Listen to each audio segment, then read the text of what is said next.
लगा जैसे अपना जीजा जी संग करतारू जैसे हम ठीक करतनी बुझनी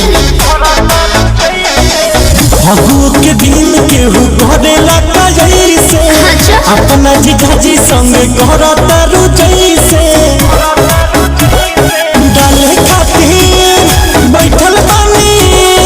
काहे डालवावे लूना हमके बोला के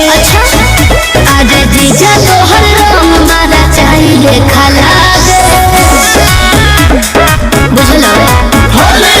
लगत ले आए बड़ा तुम्हें कल मिला के हर बार सब दिन बता जीजा तोहर रंग मारा चाहिए खाला दे लगत ले आए बड़ा तुम्हें कल मिला के जीजा तोहर रंग मारा साना ना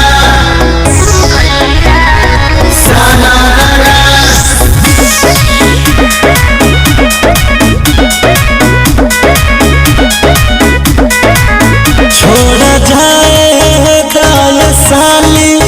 खिसियाइल ना जला हटे बात मन करता रुअतना